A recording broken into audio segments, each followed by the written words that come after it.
সুধী দর্শক মণ্ডলী, আমাদের শুভেচ্ছা জানবেন। আপনারা দেখছেন আপনার কেরিয়ার অনুষ্ঠানটি। আপনার কেরিয়ার অনুষ্ঠানে আমরা মূলত কেরিয়ার বিষয়ক বিভিন্ন তথ্য পরামর্শ নিয়ে আলোচনা করে থাকি কেরিয়ারের বিভিন্ন দিক নিয়ে, কোন কেরিয়ারটা আপনার জন্য এখানে সহায়ক হবে। আপনারা জানেন যে কানাডা একটা মাল্টি কালচারাল কান্ট্রি। এই কান্ট্রিতে বিভিন্ন দেশ থেকে অনেকেই মাইগ্রেট করে আসেন, ইমিগ্রেন্ট হয়ে আসেন। তো ওনারা হয়তো এমন একটা প্রফেশনে আগে থাকেন, কিন্তু এখানে সেই প্রফেশনটা হয়তো চেষ্টা করেন, কেউ সফল হন, কেউ সফল হন না। তবে কীভাবে এই কেরিয়ারে সফল হতে পারবেন সে বিষয় নিয়ে নন্দন টিভির আপনার কেরিয়ার অনুষ্ঠানটি। আজকে আমাদের আলোচনার বিষয় হচ্ছে কানাডায় ব্যাংকিং সেক্টরের চাকুরি। আপনারা জানেন যে কানাডায় প্রায় 29টা ব্যাংক আছে এবং এখানে প্রায় 5 লক্ষাধিক লোক কাজ করে। তো অনেকের স্বপ্ন থাকে কিভাবে ব্যাংকের চাকুরি পাওয়া যায়। অনেকে হয়তো জানেন না যে হয়তো বাংলাদেশে ব্যাংকের চাকুরি এক ধরনের পাওয়ার সিস্টেম, এখানে একটু ভিন্নভাবে কি শিক্ষাগত যোগ্যতা দরকার, কি অভিজ্ঞতা দরকার, কি স্কিলস দরকার। প্রিয় দর্শক, আমরা আজকে আমাদের অনুষ্ঠানে আমন্ত্রণ জানিয়েছি এমন একজনকে যিনি ব্যাংকিং পেশায় প্রায় 15 বছরের অধিক কাজ করছেন কানাডায়। আরবিসি ব্যাংকে আছেন নাহিদ কবির। নাহিদ কবির, আপনাকে স্বাগত জানাচ্ছি আমাদের নন্দন টিভির স্টুডিওতে। আপনি কেমন আছেন? শুভ অপরাহ্ন ইমাম ভাই, ভালো আছি। নন্দন টিভিকে ধন্যবাদ আমাকে আজকে ডাকবার জন্য। আপনি তো ব্যাংকিং পেশা অনেক দিন যাবত, প্রায় 15 বছর যাবত। তো আপনি কিভাবে আপনার শুরুর গল্পটা যদি আমাদেরকে বলেন, দর্শকদের উদ্দেশ্যে একটু বলেন যে কিভাবে শুরুটা হচ্ছে যে আমি এখানে তো স্কিল ক্যাটাগরিতে ইমিগ্রেশন নিয়ে বাংলাদেশ থেকে আসি 2001-এ। বাংলাদেশে আমার ব্যাকগ্রাউন্ড ছিল লোক প্রশাসন, পাবলিক অ্যাডমিনিস্ট্রেশন, সেটাতেই ঢাকা ইউনিভার্সিটি থেকে অনার্স এবং মাস্টার্স করা, এবং বাংলাদেশেও কাজ করেছি, যেটা ইন্টারন্যাশনাল চেম্বার অফ কমার্সে কাজ করেছি।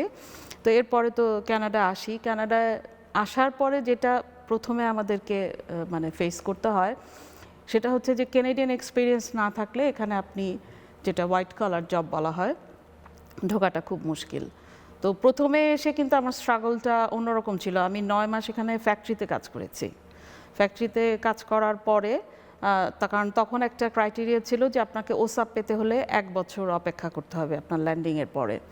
তো এরপরে আমি চেষ্টা করতে থাকলাম যে কোন ক্যারিয়ারটা আমার জন্য হবে, বা ওরকমভাবে এখনকার মতো এত বাঙালিও তো তখন ছিল না, বা যাদের কাছ থেকে কোনো পরামর্শ পেতে পারি। তো নিজের বুদ্ধিতেই আমার সবসময় সোশ্যাল ওয়ার্কের প্রতি একটা আকর্ষণ ছিল। একটা অ্যাডমিশনও আমি নিয়েছিলাম রায়ারসন ইউনিভার্সিটিতে, কিন্তু তখন দেখলাম যে এটা বেশ দীর্ঘ একটা প্রক্রিয়া। তো তারপরে আমি চেঞ্জ করলাম এই কারণে যে এখানে আপনার নিজের এক্সিস্টেন্সের ব্যাপারটাও চিন্তা করতে হবে, শুধু ডিগ্রি না, আপনি সারভাইভ করতে পারবেন খেয়ে পড়ে থেকে। তো সেই সময় আমার মনে হলো যে আমার একটু কোনো সংক্ষিপ্ত কোর্সে যাওয়া দরকার। তো এরপর আমি সেন্টিনিয়াল কলেজ থেকে হিউম্যান রিসোর্স ম্যানেজমেন্টে পোস্ট ডিপ্লোমা শেষ করি, এবং এরপরে ভলেন্টিয়ারিং শুরু করি বিভিন্ন জায়গায়, কারণ তা না হলে কাজ পাওয়াটা মুশকিল। আর পাশাপাশি যেটা আমি করছিলাম, রিটেলে দোকানে কাজ করা শুরু করলাম, জাস্ট কিছু এক্সপিরিয়েন্স হওয়ার জন্য। আমি উইকেন্ডে যখন আমি স্টুডেন্ট তখনও আমি কাজ করেছি। এরপর প্রভিডেন্স হেলথ কেয়ারে আমি বেশ কিছুদিন ভলেন্টিয়ারি করি, এবং ভলেন্টিয়ার করার পর ওরা আমার কাজে বেশ খুশি হয়ে আমাকে একটা কন্ট্রাক্ট জব দেওয়া হয় এইচআর অ্যাসিস্ট্যান্ট পদে, এবং এটা 9 মাসের একটা কন্ট্রাক্ট ছিল। সেটা আমি শেষ করি, এবং আমি এটা জানতাম যে এটা একটা গভর্নমেন্ট ফান্ডেড কন্ট্রাক্ট, এই কন্ট্রাক্টটা শেষ হয়ে গেলে আমার কাজটা শেষ হয়ে যাবে। তো শেষ সময় আমি আবার চেষ্টা করা শুরু করি যে কোথায় কাজ পাওয়া যায়, বিভিন্ন জায়গায় অ্যাপ্লাই করছিলাম। তো এরপরে আরেকজন ভারতীয় একটা মেয়ে আমার পরিচিত ছিল, সে আমাকে বললো যে তুমি আরবিসিতে অ্যাপ্লাই করো অনলাইনে, আমি তোমাকে রেফারেল দিব। তখনও কিছুটা কাগজে অ্যাপ্লিকেশনগুলো নেওয়া হতো, যদিও অনলাইন মাত্র শুরু হয়েছে। তো আমি করলাম অ্যাপ্লিকেশন করার পরে প্রথমে আমার কল আসলে, এটা কয়েকটা ভাগে অ্যাপ্লিকেশনগুলো মানে স্ক্রুটিনাইজ করা হয়। প্রথমে অ্যাপ্লিকেশন করার পর ওরা আপনাকে একটা টেলিফোন কল করে, টেলিফোনে আপনার সঙ্গে কিছু কথা বলবে। এরপরে আপনার ইন্টারভিউ হবে ফেস টু ফেস। তারপর আপনি সিলেক্ট হলে দেন আপনার কাজে যাওয়া মানে পথটা খুলে যাবে। তো আমার টেলিফোন ইন্টারভিউর পরে আমি সরাসরি ইন্টারভিউর জন্য আমন্ত্রিত হলাম। সেখানে গেলাম, কথা বললাম। কথা বলার পরে তো প্রশ্নগুলো ওরকমই ছিল যে হঠাৎ করে পাবলিক অ্যাডমিনিস্ট্রেশন, এইচআর, হঠাৎ আবার ব্যাংকিং জব। তো আমার উত্তরটা এটাই ছিল যে লোক প্রশাসন তো আমাদের মানুষকে নিয়ে কাজ, এইচআরও তাই। সুতরাং আমার মনে হয় যে এই সেক্টরটাতেও আমি কাজ করতে পারবো।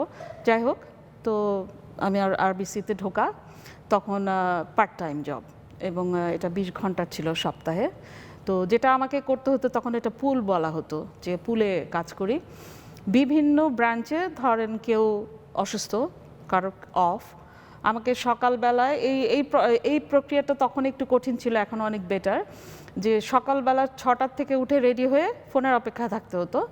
হেড অফিস থেকে কল করে বলবে যে আজকে তুমি ওই ব্রাঞ্চে যাও, আজকে তোমার ওই ব্রাঞ্চে কাজ। তো এরকম প্রতিদিন সকাল 6টা থেকে রেডি হয়ে বসে থাকা, কল আসা মাত্র চলে যেতাম যেই ব্রাঞ্চে ডাকছে আজকে, সেখানে হয়তো কোনো দিন 3 দিন 4 দিন, কোনো দিন 2 সপ্তাহ, কোনো দিন 1 ঘন্টা, মানে 4-5 ঘন্টা এরকম করে 20 আওয়ার্স কাজ করা শুরু করলাম। তারপরে আরেকটা ক্রাইটেরিয়া ছিল যে আমাকে 2 বছর এই পুলে থাকতে হবে, 20 ঘন্টার পুলে, তারপরে আমি পার্মানেন্ট পজিশনের জন্য অ্যাপ্লাই করতে পারবো। তো তখন 9 মাস এরকম যাওয়ার পরে আমি আমার যে কোঅর্ডিনেটর ছিলেন ওনার সাথে কথা বললাম যে আমি যদি অ্যাপ্লাই করি তুমি কি আমাকে রিলিজ করবে কিনা ফুল টাইমের। বলে করতে থাকো, দেখা যাবে, যদি তোমাকে যে ব্রাঞ্চের ম্যানেজার নিতে চায় তাহলে আমরা চিন্তা করে দেখবো। যাই হোক, এরপরে আমি ডাউনটাউনে আপনার এগলিংটন আর ব্যাথহার্স্টের কাছাকাছি, তো ওই ব্রাঞ্চটা এখন বন্ধ হয়ে গেছে এই ট্রেন লাইনের কাজ হওয়ার সময়। তো ওখানে আমি অ্যাপ্লাই করি এবং ওরা আমাকে ফুল টাইমের জন্য ডাকেন এবং HR থেকে আমাকে রিলিজ দেওয়া হয় ফুল টাইম কাজের জন্য। তো এই আমার ফুল টাইম কাজ শুরু হলো আরবিসিতে। অনেকগুলো তথ্য আপনি জানালেন। প্রথম হচ্ছে যে এখানে যারা ইমিগ্রেন্টরা আসে একেবারে প্রথমেই কোনো একটা কাজ পাওয়ার আশা করে, আসলে সেরকম না। যে আপনাকে প্রথম আপনি বলেছেন যে প্রায় 9 মাস আপনি ফ্যাক্টরিতে কাজ করেছেন, তারপরে আপনি ভলেন্টিয়ার করেছেন প্রভিডেন্স হেলথ কেয়ারে, এরপর সেখান থেকে আপনি ব্যাংকে প্রথম পার্ট টাইম হিসাবে কাজ করলেন, একটা পর্যায়ে আপনি ফুল টাইম হিসাবে আসলেন এবং সেইভাবে আজকে প্রায় 15 বছরের মতো কাজ করছেন।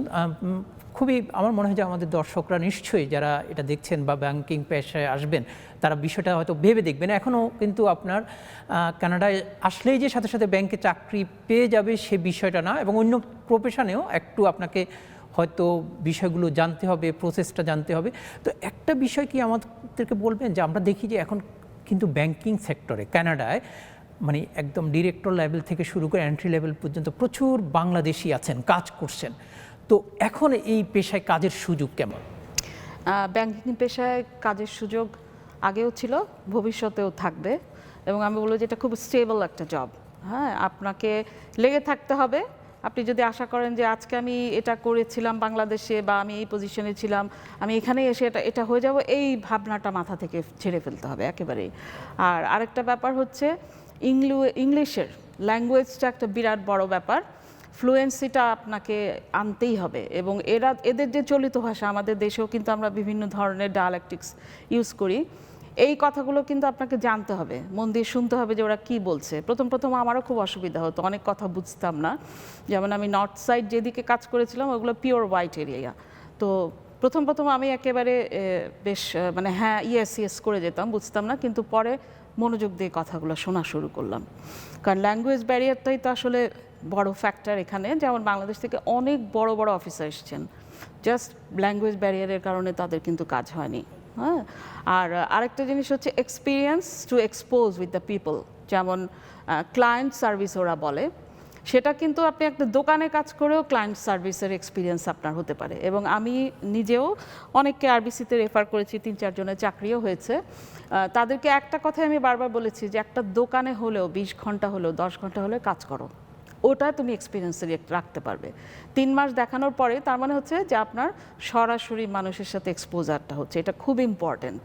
হ্যাঁ, কারণ আপনার কথা বলতেই হবে, ব্যাংকিং সেক্টরে কথা বলাটা একটা বড় ফ্যাক্টর। আমরা যে 40 আওয়ার্স চাকরি করি, ওই ব্রেক টাইমটা বাদে পুরাটা সময় কিন্তু আমাদেরকে কথা বলতে হয়, ক্লায়েন্টকে বোঝাতে হয় যে ওরা কি চাচ্ছে, আমাদের কি প্রোডাক্ট আছে, এই দুটার কিভাবে ম্যাচ হয়। তো এটা একটা বড় ফ্যাক্টর, যে আপনাকে কেনেডিয়ান এক্সপিরিয়েন্স নেওয়ার জন্যে কোনো কাজকেই ছোট মনে করবেন না। অন্তত গ্রসারি স্টোরগুলো আছে এখানে, নানা রকম মেট্রো বলেন, আরও যা আছে, কয়েক ঘন্টা করে হলেও কাজ করেন, মানুষের সাথে কথা বলেন। এই ভাষাটা আমাদের না, কিন্তু আমরা এটা শিখে এখানে যাতে কাজ করতে পারি সেই ব্যাপারটাতে ইম্পর্টেন্স দেওয়া খুব জরুরি। জি নাহিদ আপা, আপনি যথার্থই বলেছেন যে আসলে এখানে ভাষাগত জ্ঞানটা খুব ইম্পর্ট্যান্ট, ইংরেজি ভাষাগত জ্ঞান। এবং আমি নিজেও যখন কানাডাতে আসলাম দেখলাম যে আসলে এখানে ল্যাঙ্গুয়েজটা যদি ভালো না হয় ভালো চাকরি পাওয়া যাবে না। এবং আমি অ্যাজ অ্যান এমপ্লয়মেন্ট স্পেশালিস্ট আমি নিজেও দেখি যে আমার ক্লায়েন্টরা যখন আসে অনেক হাইলি কোয়ালিফাইড, ধরেন ভালো পিএইচডি আছে অথবা হয়তো বিশ্ববিদ্যালয়ে শিক্ষকতা করেছেন কিন্তু ল্যাঙ্গুয়েজ ব্যারিয়ার্স আছে, তারা আসলে সফল হচ্ছেন না। তো একটা বিষয় আপনি বলবেন যে আপনি বলছেন যে হয়তো মেট্রোতে বা কোনো গ্রোসারি স্টোরে যদি কাস্টমার সার্ভিসটা ডেভেলপ করা যায় বা ল্যাঙ্গুয়েজটা বাড়ানো যায়, সেটা তো অবশ্যই যে কোনো আপনার কাস্টমার সার্ভিস একটা বড় স্কিল। এছাড়া ব্যাংকিং পেশায় যদি আসতে চায়, আমরা জানি যে ব্যাংকিং পেশায় অনেকগুলো বিষয় আছে, কাস্টমার সার্ভিস যেমন আছে, কমপ্লায়েন্স আছে, মর্টগেজ আছে, অনেকগুলো অ্যাকাউন্টিং আছে। তো স্পেসিফিক কি কোনো ট্রেনিং আছে বা কোনো পড়াশোনার কোনো দরকার আছে এই পেশায় আসতে হলে, যে এটা পড়ে তারপর ব্যাংকিং পেশায় আসতে হবে? আমি মনে করি যে এটার প্রয়োজন নাই, কারণ ব্যাংক এটা ফুল পেইড ট্রেনিং দেয়। হ্যাঁ, কারণ সবচেয়ে বড় ব্যাপার হচ্ছে আপনি নানা সেক্টরে চলে যেতে পারেন ব্যাংকে পরে। প্রথম শর্তই হচ্ছে যে you are communicating with your client. তো এরপরে আপনার স্কিলটা কোথায় ভালো, এটা কিন্তু আপনার যারা কোঅর্ডিনেটর আছে বা সুপিরিয়র আছে, ওরা কিছুদিন আপনার সঙ্গে কাজ করার পরেই বুঝতে পারবে। এবং আপনার ইন্টারেস্টটাও শো করতে হবে যে আসলে আপনি কোন দিকে যেতে চান ব্যাংকের। এরপরে সেই দিকটাতে আপনাকে মুভ করতে হবে। এবং ব্যাংকের ভিতরেই কিছু কোর্স আছে, কোর্সগুলো আস্তে আস্তে আমাদের তো প্রতিনিয়তই আপডেট থাকতে হয়, কমপ্লায়েন্স বলেন, অন্য কোড অফ কন্ডাক্ট, আমাদের প্রতি মাসেই কিন্তু কিছু অনলাইন কোর্স নিজেদের করে ওইটা আপগ্রেড রাখতে হয়। Product knowledge must, product knowledge, কারণ আপনার কী প্রোডাক্ট আছে আপনাকে এসে ক্লায়েন্ট জিজ্ঞেস করলে আপনি বলতে পারেন না। এখন আপনি কিছু একটা নিয়ে পড়াশোনা করলেন, আরবিসির প্রোডাক্ট, টিডির প্রোডাক্ট কিছুটা হলেও কিন্তু ডিফারেন্ট, ফিনান্সিয়াল প্রোডাক্ট বাট কিছুটা ডিফারেন্ট। এখন কোন প্রোডাক্ট নিয়ে আপনি পড়াশোনা করে আসবেন? এই জন্য আমি মনে করি যে আগে ব্যাংকিং পেশাতে একটা পার্ট টাইম হোক যাই হোক ঢোকার পরে ওই ব্যাংকের থেকেই কোর্সগুলো করা হয়। তো সেই কোর্সগুলোতে গিয়ে আপনি পরবর্তী লেভেলটাতে যেতে পারবেন। এবং এই জন্যে অনেকেই বলেন যে আমি অ্যাকাউন্টিংয়ে কোর্স করেছি, আমাদের অন্যরকম, ওই ট্র্যাডিশনাল অ্যাকাউন্টিংয়ের ব্যাপারগুলো তখন আর কাজে লাগে না। তো যেমন এখানে আপনার মিউচুয়াল ফান্ডের কোর্স আছে, সিকিউরিটিজ, ক্যানের, এই এক্সামগুলো পরবর্তীতে, এটা একটা সার্টেন টাইম যাওয়ার পর এবং কতজন প্রয়োজন আছে ওই সেক্টরে সেই হিসেবে তার একটা পুল তৈরি করবেন, তারপর এক্সামটা আপনি দেবেন। কারণ আপনার এই এক্সামগুলোর ভ্যালিডিটি 2 বছরের বেশি থাকে না। সুতরাং আপনি কোর্সটা করে আসলেন, এটা আপনি বাইরে থেকে করে আসতে পারেন, কিন্তু আপনার ওই জায়গাটায় যেতে যেতে আপনার 2 বছর চলে গেল, তার মানে আপনার ভ্যালিডিটি নিয়ে আপনার আবার এক্সামটা দিতে হবে। এই জন্য আমি রেকমেন্ড করি যে ঢোকার পরে তারপরে আপনারা পরবর্তী স্টেপটা নেবেন।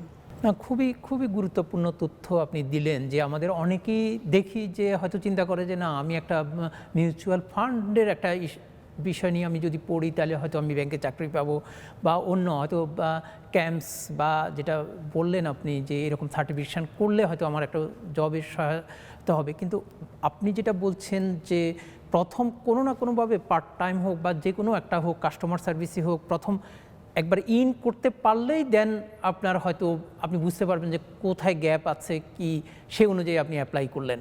না, খুবই গুরুত্বপূর্ণ তথ্য। একটা বিষয় বলেন যে ঠিক আছে, কিন্তু এই যে ওনারা প্রথম ব্যাংকের জবটা শুরু করবেন, সে নিয়োগ প্রক্রিয়াটা কি, আসলে কারা হায়ার করে, কিভাবে হায়ার করে? আরবিসির আপনার যে আমাদের যে ওয়েবসাইটটা আছে www.rbc.com/career, এই জায়গাটাতে আপনি যখনই ক্লিক করবেন আপনি দেখবেন ওখানে একটা আপনি প্রোফাইল তৈরি করে রাখতে পারেন, আপনার কি কি এক্সপিরিয়েন্স আছে সেটা একটা জেনারেল, সব কোম্পানিতে এটা থাকে যে ক্রিয়েট ইউর প্রোফাইল।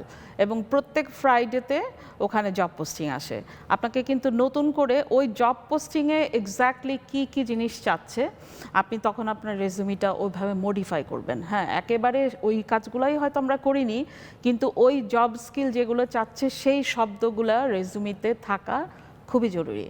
কারণ প্রথমে তো আসলে এখানে তো এখন সব কিছুই কম্পিউটারাইজ, ওই শব্দগুলো পিক আপ করে কম্পিউটার থেকে যে ওর এই এক্সপিরিয়েন্সগুলো আছে, এরপরে কিন্তু শর্ট লিস্ট হয়ে ইন্টারভিউর জন্য আসে। তো আরবিসির রিক্রুটমেন্ট প্রক্রিয়াটা এইভাবে, এই জন্য অবশ্যই একটা প্রোফাইল তৈরি করতে হবে with customer service experience, previously বাংলাদেশে কোনো এক্সপিরিয়েন্স থাকলে সেটা লেখা যায়, তবে এটা তেমন কোনো গুরুত্বপূর্ণ বিষয় না। কারণ এখানে এসে আপনার একটা পড়াশোনা যে আরেকটা আমি বলবো যে কিছু হলেও একটা পড়াশোনা করতে হবে, কারণ এখানে এসে যেমন আমি করেছি হিউম্যান রিসোর্স ম্যানেজমেন্টে, পাবলিক অ্যাডমিনিস্ট্রেশনে যখন আমি বাংলাদেশে পড়াশোনা করেছি, এখানে আসার পর আমার হিউম্যান রিসোর্স অ্যাডমিশন নিয়ে মনে হলো যে আমি তো এটা জানি, এটা তো আমার সাবজেক্টই ছিল বাংলাদেশে। কিন্তু আমি জাস্ট 2 দিনের কোর্স করার পর বুঝলাম যে আমার মাস্টার্সের কোর্সটা 2 দিনে এখানে শেষ। এরপরে কিন্তু একদম ডিফারেন্ট একটা অ্যাঙ্গেলে চলে গেল। সুতরাং এই দেশের পড়াশোনাটা জরুরি, সেটা 1 বছরের পোস্ট ডিপ্লোমা হোক যাই হোক, সেটা করলেও আপনার চাকরির ক্ষেত্রে, কারণ আপনার রেজুমিতে থাকছে যে আপনি এখানেও একটা পড়াশোনা করেছেন, হ্যাঁ, আপনার এক্সপোজার এ দেশের সাথে হয়েছে, এবং সেইভাবে আপনি জবের জন্য অ্যাপ্লাই করবেন, রেজুমি করবেন, কভার লেটার করবেন, এটা বিশেষজ্ঞদের কাছে দেখিয়ে নেওয়া ভালো। তবে সবসময় মনে রাখবেন যেই শব্দগুলো চাচ্ছে জব স্কিলের ক্ষেত্রে, ওরা তো চায় রিকোয়ার্ড স্কিল, এই শব্দগুলো সেখানে দেবার, এবং পরবর্তীতে যখন ইন্টারভিউ হবে এটা আপনার উপর নির্ভর করবে যে আপনি কতটা তাদেরকে স্যাটিসফাইড করতে পারছেন, কারণ কোয়েশ্চেনগুলো সব ওপেন এন্ডেড কোয়েশ্চেন হয়। আমাদের দেশে যেরকম স্ট্রেইট হ্যাঁ বা না এরকম না, ওপেন এন্ডেড কোয়েশ্চেনগুলোর অর্থই হচ্ছে যে আপনার ভিতরে কি আছে স্কিলটা এটা বের করে নেওয়া। সুতরাং এই বিষয়গুলো নজর দিতে হবে।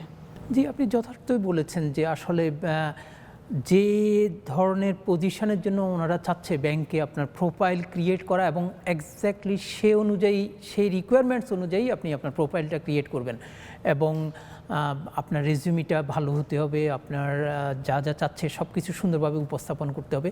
প্রিয় দর্শক, আমরা কথা বলছিলাম নাহিদ কবিরের সাথে। নাহিদ কবির আরবিসি ব্যাংকে কাজ করছেন প্রায় দীর্ঘ 15 বছর যাবৎ। তিনি ঢাকা বিশ্ববিদ্যালয়ের লোক প্রশাসন বিভাগ থেকে স্নাতক সম্মান এবং মাস্টার্স করেছেন। এখানে এসে হিউম্যান রিসোর্স ম্যানেজমেন্টের উপর পড়াশোনা করেছেন। তিনি বলছিলেন যে কানাডায় আসলে ব্যাংকে চাকরি পেতে কি কি প্রসেস অবলম্বন করতে হবে। তো এখন আমরা একটা ছোট্ট বিরতিতে যাচ্ছি। বিরতির পর আবার আমরা নাহিদ কবিরের সাথে কাছ থেকে শুনবো আরও বিভিন্ন বিষয় নিয়ে, কিভাবে ব্যাংকিং সেক্টরে চাকরি পাওয়া যায় এবং কি কি যোগ্যতা অভিজ্ঞতা থাকা দরকার। ততক্ষণ পর্যন্ত আমাদের সাথে থাকুন।